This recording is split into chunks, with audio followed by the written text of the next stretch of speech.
Welcome back to some more cybersecurity cloud support engineering. In this video, we're going to be doing a semi-advanced problem. We're going to be troubleshooting it and fixing it, specifically in Azure. And some more context to this, we're just helping CyberRange members who run into issues doing their labs. So this particular one, it's going to be a two-part problem. Again, it's a bit difficult, a bit advanced. But to give you some context to what they're doing, they're basically doing the final project in the cyber defense section. Basically what we do is we create a virtual machine in Azure, we install MySQL Server on it, we install a bunch of dummy data, we set up logging so when it gets compromised, all of the stuff the bad actor is doing gets logged externally into a central repository so it can connect to the SIEM and we can create alerts on it and everything. The whole idea is we make the virtual machine and the SQL Server really vulnerable so it's enticing to attackers so it gets breached and then it's an unknown entity breaching it, so we don't know exactly what they're going to do like once they get into it. But basically the problem that he's running into, he has like a two-part problem. Number one, when he runs the query to see if there's any indicators of compromise, no results get returned. So there's like no indication that anyone's trying to break into his virtual machine. And then number two, when he tries to create the alert in the SIEM, he's getting this error message basically. And the way you create alerts in the SIEM is you enter what's called KQL. It's kind of similar to SQL, but it looks for certain things in the logs, and then if it's there, it will create an alert. So first part, no indicators of compromise. Second part is the SIEM query is getting an error. So for some context to the environment, the CyberRange where he's creating the environment has 4 large virtual networks. His stuff is in CyberRange VNet 3, and basically how it works is you have a virtual machine, there's like a main cloud firewall that's attached to the entire subnet, and then you can have your own firewall alternatively if you want to allow or deny certain traffic into your virtual machine. So first thing I want to do, I just want to see if his logging is like even working at all, because when he said he runs the queries, like no logs or even like there's no indicators of anyone like trying to log into his virtual machine. So if I go to the SIEM, I go to advanced hunting. This is the very large query that he put in his post here. You don't have to worry too much about what this is. We cover it in the course, but basically it will look to see if anyone has tried to log into your SQL Server. So I'm just going to run this and like see what happens because he wasn't getting any results. And then it says no results found. So this specifically means there's like no evidence of people attempting to like log into a SQL Server. So I'm just going to see if like any logs are coming in at all. So I'm just going to like remove the bottom half of the query and I'll just see if like any logs are coming in where the device name is equal to his device. You can see that here. So I'm just going to like run this query. And some results came in. So basically what this tells me is his logging is set up, like SQL Server is installed, logging is set up. They're getting sent to the SIEM. We can see the logs, but even if I look in here, I don't actually see any logs indicating like any kind of network activity, like somebody trying to log into it, like at all. And this kind of leads me to believe that the virtual machine is not accessible to bad actors, because if something is like open to the internet, they'll definitely find it and they'll definitely start trying to log into it like sooner rather than later. So this makes me suspect that his virtual machine is not actually exposed. So I'll go to his virtual machine inside of Azure here. This is like the overview of his VM. You can see like the public IP address.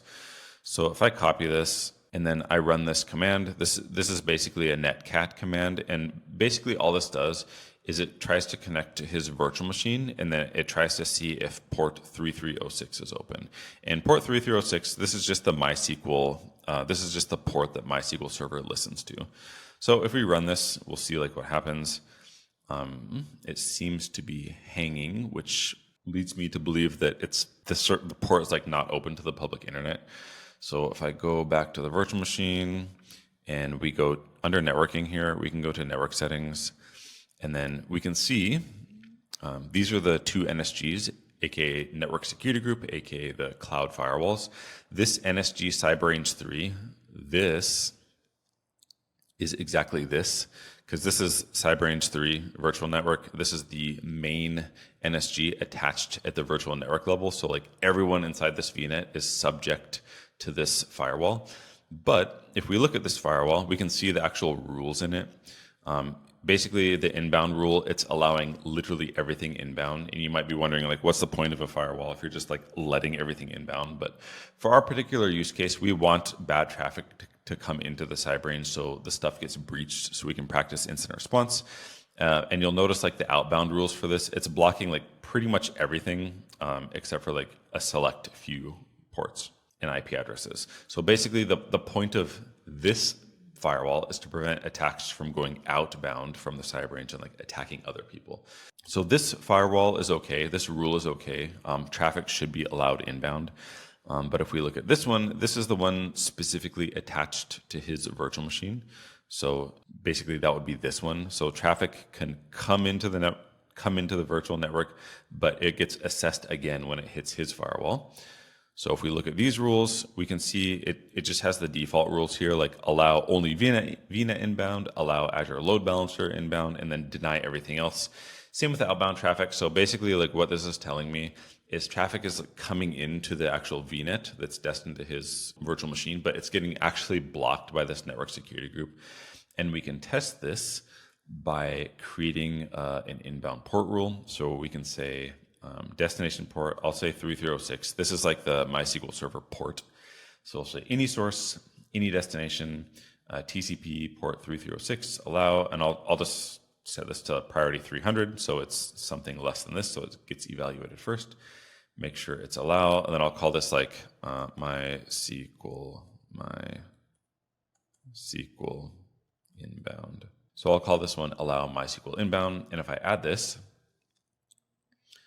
we can see that this allow MySQL inbound rule is added for TCP port 3306. And then if we go back to the command line and we run this command again, assuming the virtual machine is on and everything, it should succeed. So now the actual SQL server is visible over the public internet. And technically this portion is solved. But what I recommend people to do is, so even though port 3306 is open, to like really make sure the VM is discoverable sooner rather than later, I just recommend people to like, I'll delete this rule. And I just recommend them to create a rule that allows all traffic, because that means like any port scanner will like pick it up immediately, because like it will respond to ping traffic, it will respond to like SMB traffic, it just responds to like, every possible traffic where it has services listening to. So I'll just say allow inbound port. I'll make a new rule, allow any port, any protocol, allow, I'll just set this to like 300 again. I'll call this danger, allow all inbound. Oh, I used port 300 like too recently, I guess. So I'll use 301 and I'll add this. And then now at this point, all traffic is being allowed inbound to their virtual machine. Not only MySQL, but like ping traffic, like literally everything, assuming the Windows firewall allows for ping traffic, which I don't think he did. So I'll probably tell him to disable that. But this is still working, so this is good.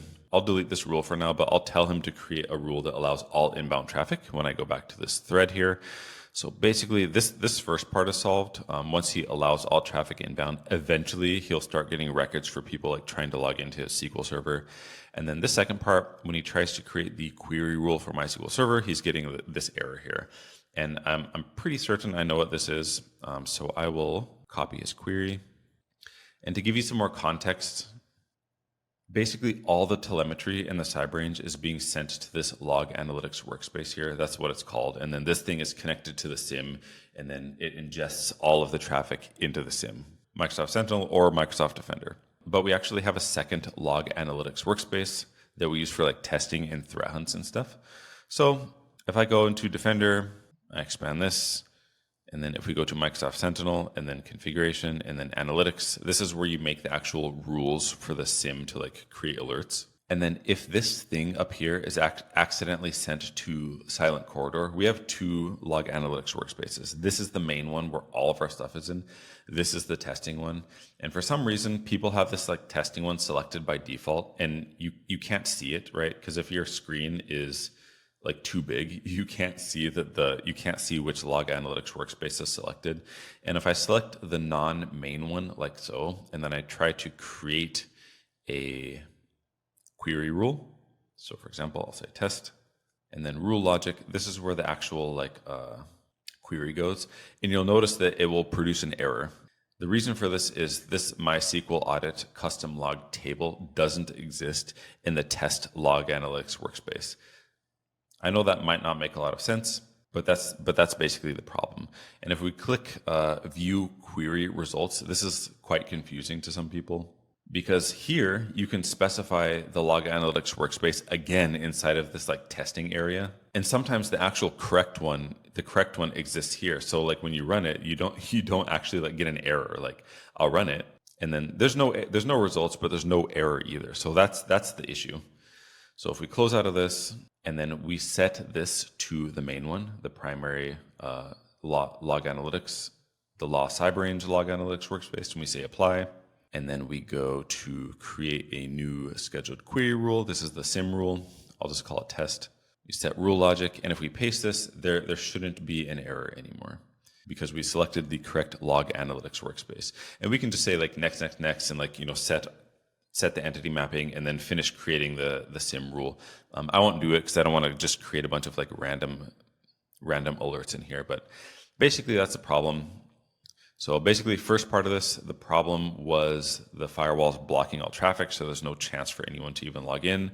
And the second part of this, the wrong log analytics workspace was selected, so it was like couldn't find the table, so it was making an error, and then they couldn't create the rule. Hopefully this was interesting. Let me know if you have any questions. I know it's like a bit hard to understand because you don't have full context of the environment, but I try to make these as realistic as possible. And if you want to get into IT or cybersecurity, I'll put a link in the description for the cyber range. Thanks for watching. Let me know what you want to see next, and we'll see you in the next video.